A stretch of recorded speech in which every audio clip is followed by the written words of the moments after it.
Welcome to Golden Girl, a space where we dive deep into health, healing, connection, and community.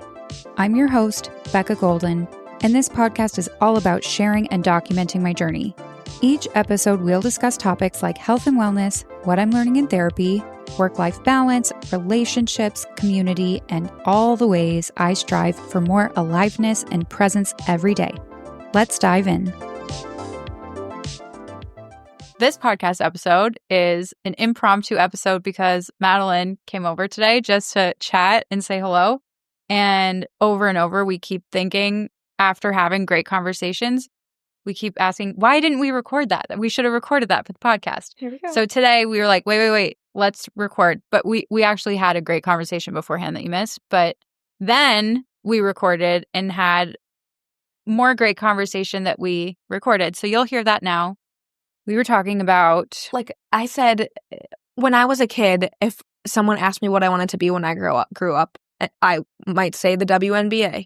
And everyone would say, oh, great, you should go for that. You should go and play youth basketball and practice and dribble and all those things. Like, that was a message that was told to me that even at the time, I think I found a little bit silly, but that was certainly the pursue your dreams messaging was instilled in me at an early age.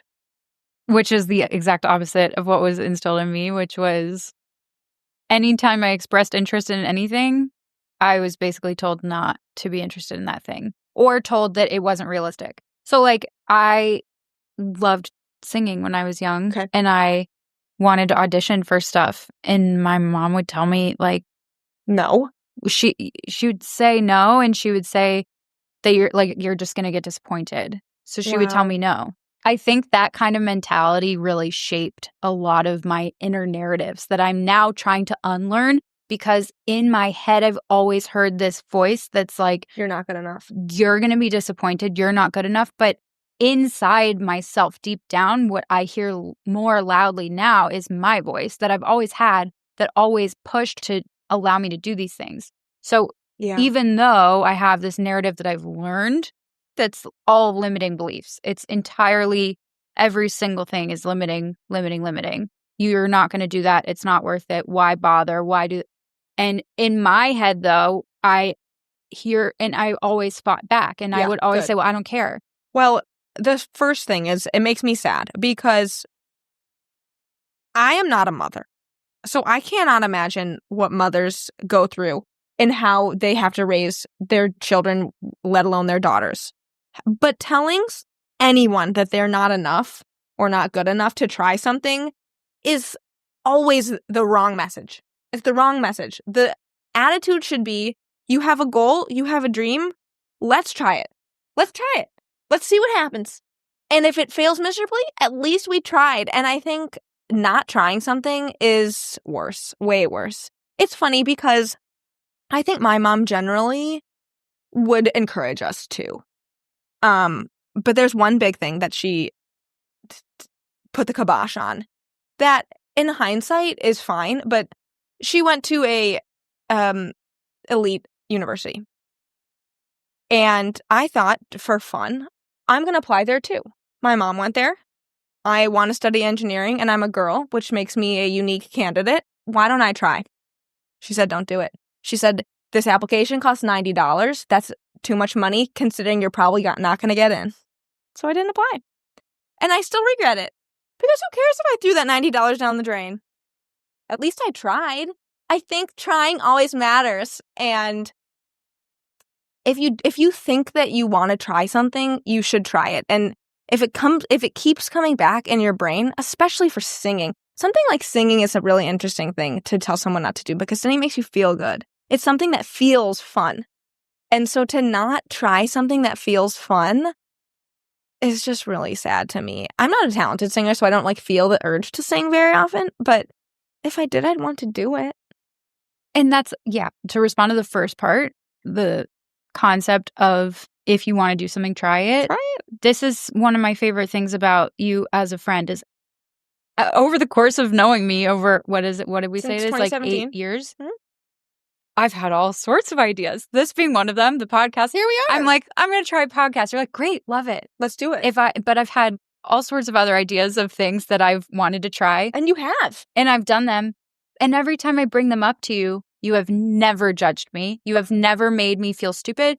You have never had any doubt. You always have the most enthusiastic, supportive answer, even if it's a crazy thing. You're like, cool. Or even if I think it's dumb. Half the time you have these ideas, I'm like, well, I would never want to do that. But if Becca wants to build a concrete table, it's okay. I'll hold the camera or I'll saw the saw with you, like, to do some dumb project that I think is silly. I still think it's worth supporting. And you do support it. You do help me with the saw and like all the things.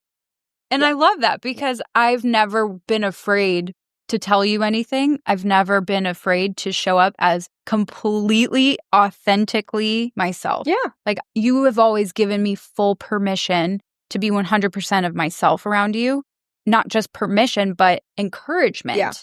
And I think that's the only environment that people can really grow and thrive. And that is the opposite of what I got growing up. I was given the exact opposite treatment. Yeah. Not from both parents. My dad was very, very encouraging of me.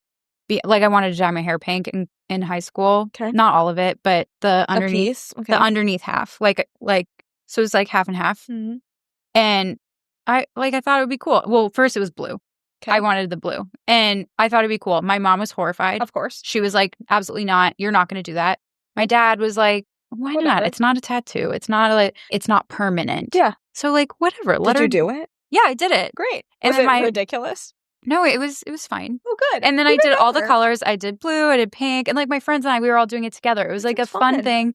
It was a little harmless form of self-expression. Yes. I don't even want to think about the toxins right now, but but whatever. It was temporary. It was a form of self-expression. It made me feel a little bit different and it wasn't permanent. Yeah. So my upbringing was very different, but I think that's why your friendship has always been such an effortless thing for me, and reaching out to you for help or support or just to tell you what's going on. I've never shied away from updating you on all the crazy ideas of things that I have and projects that I have or passions that I'm exploring because you're so supportive. Well, and I think judgment from parents is something we sort of expect. Let's just say that judgment from parents is maybe, I don't want to say acceptable, but it's commonplace. Judgment from friends I find worse because if I'm your friend, I'm voluntarily spending time with you. I'm voluntarily bring you into my life. And so if I'm just going to judge you, that doesn't serve you or me. So I think if you're spending time with people voluntarily that are in your peer group that are passing judgment on you, no bueno. When you've experienced that. Yeah, I think that when I think about it now, I want to I strive to spend time with people that don't treat me that way, that respect me and appreciate me for who I am and try to encourage me to be a good person and a better person. And experiencing judgment is not good. And I have some friends now and they're really close and they're having a little bit of a rift over feeling, judged by each other. And it's really bad feeling. Putting in effort a lot to one person, always initiating the effort. At first, you may not recognize it, that I'm the one saying, hey, let's get lunch. Hey, let's get coffee. Hey, let's go for a walk. And you're never inviting me to these things. Sometimes you don't notice the power dynamic, but once you do, it feels bad. It starts to think, does this person want to spend time with me, or do they just accept spending time with me, or are they just too afraid to say no to spend time with me, which is even worse. I have a good friend who I would see her sporadically, and I initiated it every time, but at least every time she said, hey, I appreciate you reaching out. I'm so happy we're hanging out. Frankly, I recently kind of waned in initiating things, but she texted me out of the blue and said, Happy New Year. I know I haven't been reaching out as much. You're still really important to me. I'm going to try to be better. And I was like, that goes a really long way. I have sent a text similar to that. It wasn't on the New Year, but there's this person that I've been wanting to be better friends with. She's so wonderful. I've done a few yoga classes with her and we catch up here and there, but we've both been busy. And there were a few times where I texted her and I just said, hey, I'm thinking of you. I've been so busy, or I'm feeling really antisocial lately. So I don't want to make plans, but I just wanted you to know I'm thinking of you. And when I'm feeling up for it, I would love to spend time together. Great. And she sent a text back and she was like, this was the best text ever. She was like, Yeah. thank you so much. She even said, I should send these texts to people more often. I never really thought about doing that. And when I saw her in person, she said this too. She was like, that meant so much to me because it was no pressure, but I knew that you were interested in continuing the friendship. And she was like, I was also really busy. So it was the perfect way to go about it. Yes.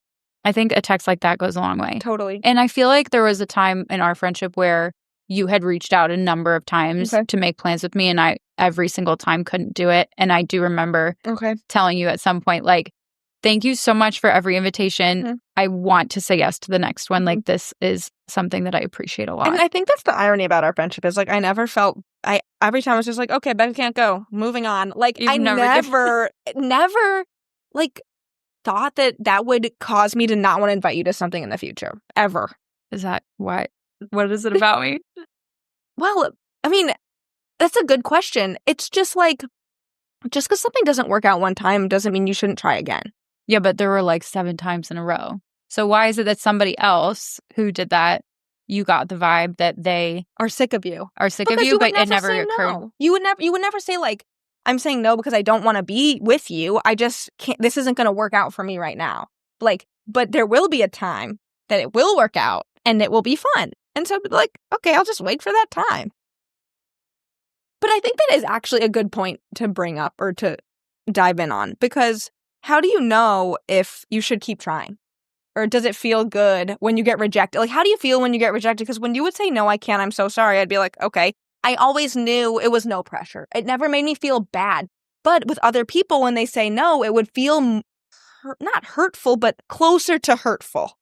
I think the reason for that is because you know where we stand. Yeah. And for me, if I am making effort with somebody to spend time with them or continue the relationship of some capacity, I am putting in the effort. That's a bit of vulnerability. It's like, okay, I'm showing you that I am interested in spending time together. And then if that's not reciprocated and there's no statement made about where they're at, then you are just left out there. Like, okay, I've made this effort. I'm stepping out onto a limb and you just said no, but you didn't give me anything to hold on to. So now I'm just on this limb. And then if you want me to step out onto the limb again and you still don't give me any feedback, then I'm just on this limb again. And if you don't have enough self-confidence, or if you're invested so much in this other person's response that exceeds your own confidence in yourself, then that could lead to you like starting to question things of like, does this person not want to spend time with me? Does this person hate me? Am I this or that? And sometimes I can feel an inkling of those thoughts depending on the person and depending on what the situation is. But sometimes I don't feel that at all. Sometimes I just ask, and if they say no, then I'm like, okay, I'll just go about my day. And I think over time, I just don't really care as much anymore. Like, I don't even ask the question because I don't care. Sure. And if they do like me, great. If they don't like me, whatever. But I think before, I didn't have as much, I don't know if confidence isn't the right word, but I wasn't as comfortable with who I was. I was looking for validation. That's what it is. Validation. I was looking for validation from other people. Validation, yeah. External validation. And so in asking someone to go and do something with me, the rejection of that would be an element of external validation or invalidation. Unless they said, I would have loved to, please reach out again. This didn't work out this time, but I really enjoy, why would I need all of that validation? Sure. You really shouldn't. No. And so now I think I need that less. Yeah. I finally got my thought out. It's a good one. But I think it's sort of nuanced because if someone says no, and I want to take out this in person versus via text, because via text nuance is completely lost. But if you're with a person, particularly someone you don't know very well, or if it's someone maybe you have romantic interest in, communicating interest or disinterest is really hard. And it can be explicit by saying, like, hey, I like you. Hey, I want to keep spending time with you. But if someone isn't that explicit, or if someone doesn't want to speak their feelings, they want to show their feelings, if the other person can't receive that body language, it's really tricky. And I think for me, in general, I appreciate really direct communication, but it's not, I don't always receive direct communication from people. So I have to be reading between the lines, which is not one of my strong suits. So while seeking external validation is one component of this, really being able to understand what the message people are trying to send you is not always simple. It's not straightforward. I'm the exact same way. I love direct feedback. If it's a romantic thing, I love when someone says, I really like you. I would like to go on a date with you. That's great. Because then I can either say, I like you too. I would like to go on that date. Or I can say, you seem great, but I'm not interested in going on the date. Like, it's so easy. And then it's all hashed out right then and there. But if somebody is just trying to send signals my way, I'm not receiving those signals. Like, there is no way. I don't pick up on little signals and games and stuff. Like, I'm not reading between the lines. If you reach out and you're like, hey, I saw this thing, and you send me that, I'm like, okay, I saw the thing. I see the thing. Thanks for sending. Like, I'm not like, oh, he's thinking of me. Oh my gosh, I got the text. Like, I'm just like, oh, the thing. Okay, cool. Move on with my life. Like, it's, so I'm the same way. And with friends too, I have a question for you because I want to know what you do in this situation. Mm-hmm. You meet somebody. Mm-hmm. It's someone who really likes climbing because you like climbing, and you're talking with them and you're like, ugh, this person, oof, oh my God. Like, you're annoyed with them. Okay. They love to climb. You're trying to get out of the conversation. Fine. They are having the best time. And you're like, oh, look, I gotta, whatever you do to get out of the conversation. They say, well, we should hang out sometime. What do you say? And you think they really want to hang out? They want to hang out. They think you're so cool.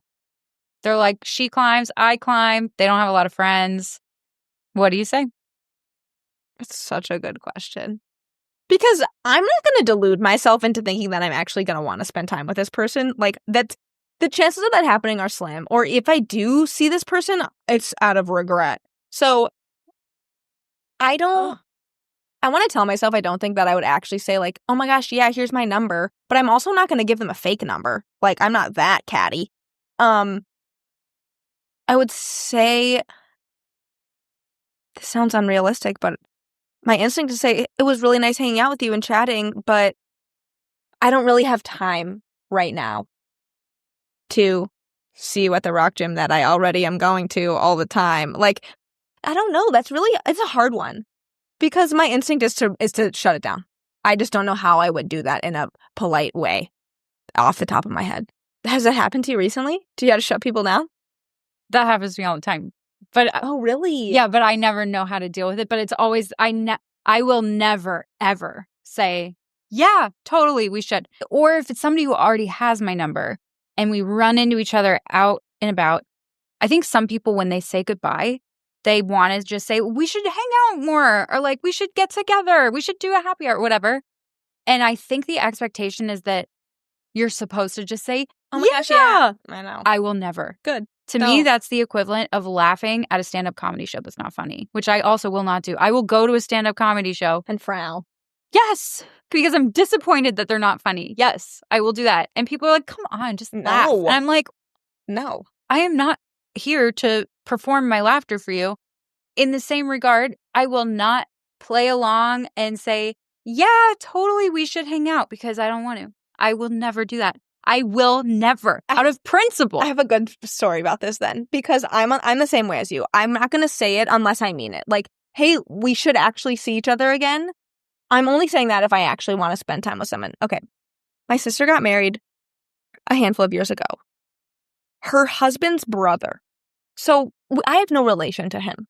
Yes. Lived in Philadelphia at the time. And I don't know how this conversation happened, but he might have said something like, oh, if you're ever in Philadelphia, let me know. Famous last words. Because I was like, oh, I have no reason to go to Philadelphia, but that would be fun. That sounds cool. I booked a trip to Philadelphia over Labor Day and was like, hey, I'm in town. Can I stay on your couch? Like, I went full send, and it was so fun. I spent most of the time on my own. I stayed in a hostel. I entertained myself. But yeah, if you don't mean what you're saying, I'm just going to bite you, because I'm taking it to heart. I'm so glad that you did that. This is another example. So I know a lot of people in New York. Okay. And every time I've had a friend who moves to New York, they're like, let me know when you're in New York next time. No, I'm not going to do that. And so usually I'll say, well, I go to New York a lot. And I'm probably not going to reach out to you. I say that. I love that. I say that because Do you want to see realistically, these people or not really? realistically, sometimes, yeah. Oh. Like, but I know so many people in New York, and then all my customers from work are in New York. So like I go to New York pretty regularly. My sister's there. I have a handful of best friends, like friends of mine who are so near and dear to my heart who live there. Plus then all these other people who are like, friends. I could spend time with them. But like, and even in between, there's a whole spectrum. And then there's people that I like barely know. And then I have a lot of cousins there. There's so many people in New York that no matter how many times I go, there is no way that I'm going to see everybody. But I will say I've been really proud of myself for this, that every time I do go, I do manage to like grab dinner with a different friend of mine that I didn't get to see the time before. Good. But when someone says, let me know when you're in New York next time, I'm not going to be like, yeah, for sure. Honestly, this is what I say. I say, honestly, there are so many people in New York that I have been meaning to see. And every time I go, I don't have time to see them. And if that changes, I will let you know. I think that candidness is so refreshing because here's on the flip side. If I ran into someone when I was back home in Chicago and they said, hey, when you're in Austin, let me know. If they did come to Austin and they didn't let me know, I would feel offended. I would be like, they came all the way to my city and didn't want to hang out. So the fact that you say, I probably won't let you know is truthful. Because I think if people come here that I may want to spend time with and they don't reach out, maybe this is a little unreasonable, but I get a little hurt. It is reasonable to feel whatever you feel. Okay. I'm validating your feelings. Thank if you. you feel hurt, and also good for you for feeling a feeling. Look at you. You're feeling a feeling. Yeah. Back to where we were, though. Let me just validate your feelings because you're allowed to feel hurt. You're allowed to feel whatever it is that you're feeling. Thank you. I will also say that I have a very different take on that topic. Okay. When people come and visit Austin, people that I know come to Austin and they don't reach out to me and I find out, I do not care at all. I'm like, I totally understand. And I think about the times that I go to New York and I don't reach out to anyone. Okay. And so anytime I find, like, because this happens a lot. People visit Austin all the time, especially for like bachelorette parties where obviously like you're on a, so anytime I find out that even if it's a best friend, any friend of mine, if I find out that they were in Austin and didn't tell me, I do not care. I don't care because I would hate for someone to put the pressure on me to reach out to them. Like, also, I just know people who are all in like the same cities and traveling is already stressful enough for me at the moment. But to then put pressure on this to like, you have to see everybody and plan it all out. Like, I would never want someone to feel obligated to reach out to me because they're in my city. And so I find out all the time that people were here and didn't tell me. And I'm like, yeah, that's totally fine with me. I do not care. And usually it's like, oh, they were here for a work conference and it was impossible to get away. But it doesn't bother me at all. Because I think here's why it doesn't bother me is because I assume that the reason they didn't reach out has nothing to do with me. Because it doesn't. Right. Well, I mean, hopefully. Maybe they're like, oh, Becca Golden lives in Austin. Like, I'm avoiding her. Let me go visit and not tell her. Like, that just seems crazy to me. So anytime I go to any other city, the last thing on my mind is all the people who live there that I should probably go see. And maybe that's just a me thing, but I think that's a refreshing take. I don't care. If people don't want to see me, fine. Or if they just didn't think about it, also fine. I assume I didn't cross their mind at all. You know, this is an interesting thing, though. I feel like maybe it strikes a chord with me and I need to think about it more. Because on the surface, spending time with people when they visit your city or like feeling obligated to see people that you aren't really close with anymore when you visit a place, like, it's pretty benign. But it's something that at least in the past has taken up a lot of mental, like, I thought about it a lot. And I wonder why. Like, I could think about it. Because maybe now, not as much. I'm not as, like, sensitive to these things. But definitely in the past, it was something that I thought about more. Why do you think now you're not as sensitive to it? My first reaction is to say I'm more self-centered now. But I don't think that feeling self-centered answers that question. Because normally I'd say I want to do just what I want to do in that day. Like if I'm going home for a week, I'll be home and I'm way more content just spending time at my parents' house, which in the past I would be like, get me out of here. I want to see my friends. Like I don't want to sit on the couch and watch TV with my parents 5 nights in a row because I don't. But I'll do it now. I'll do it way more now because I'm like, it's such a burden to go out. But in the past, it was fun. It was like the right burden. And I really am an extrovert at heart. And definitely in my ages 0 to 30, I was a hardcore extrovert. And so I wanted to be with people. I wanted to be with my friends. It made my life great. And being at home was boring. But now I have a fulfilling friendship world here in Austin. I don't need to be gravitating and like sucking every extroverted moment out of my life at all times anymore. But it's a good question. We're wrapping things up. I would like to wrap it up by, Madeline, tell us why you have to go and where you're about to go to. Well, I'll just give some background. It is a Thursday afternoon. I was doing work at my house and decided to pop over to Becca's, take a little 7-minute walk. Came, hung out, chatted. I'm going back home to have my session with Talisa. Talisa is Becca's renowned functional medicine practitioner. I think that's how I say it. And I am also embarking on my health journey with Talisa, which has been very recent. I just hardly started, but we're going to be reviewing my hair tissue mineral analysis in 30 minutes. So can't wait. And, we'll talk all about that in future episodes for you, I'm sure. So, that's why I get to go home and learn all the things. And I'm so excited for her.